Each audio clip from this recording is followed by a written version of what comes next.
طيب. السلام عليكم ورحمة الله وبركاته.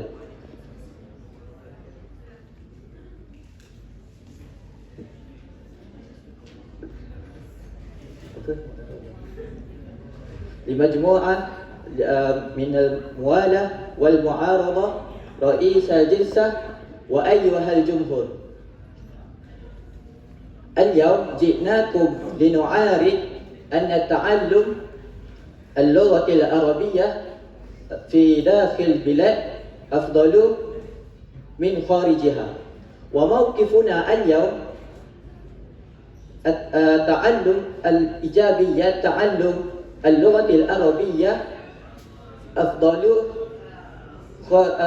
في خارج. حسنا، سنبدأ بالتصنيف. ماذا يقول من الموالاة، من المتحدث أول من الموالاة؟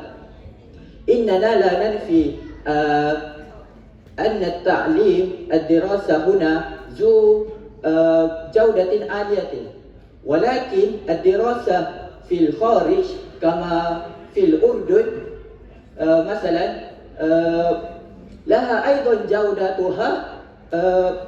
جودتها ومعاييرها التعليم التي لا تقل شأنا عن غيرها.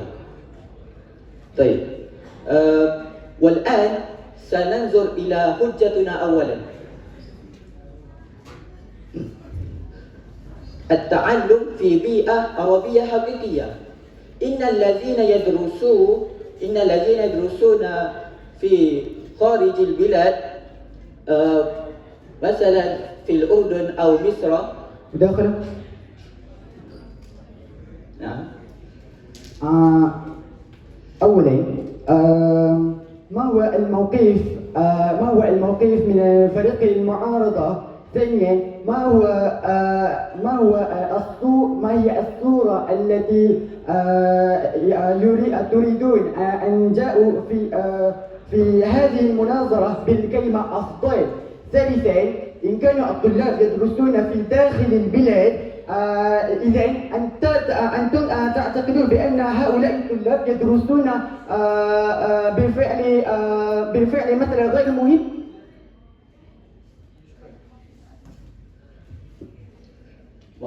موقف اليوم إيجابيات التعلم اللغة العربية في خارج البلاد أفضل.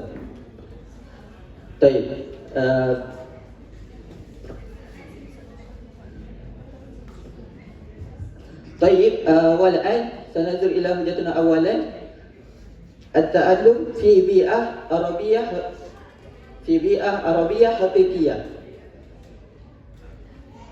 إن الذين يدرسون في خارج البلاد مثلا في الأردن أو مصر لابد وأنهم يتحدثون باللغة العربية في جميع الأوقات، لأنهم يعيشون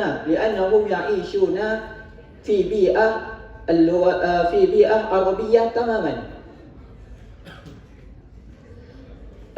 فعلى سبيل المثال، عند شراء الطعام يجب التحدث بالعربية، وعند توجيه الأسئلة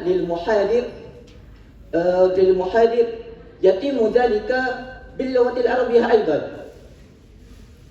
ولكن إذا نظرنا إلى واقعنا الحالي كطلاب في سنة التمهيدية أو نقول CFF، نجد أننا لا نتحدث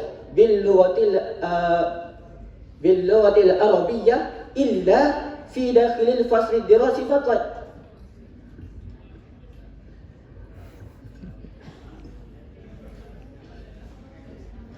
لذلك نكرر مرة أخرى أن الدراسة في خارج البلاد أفضل بكثير من الدراسة في الداخل. شكرا. هذا هو.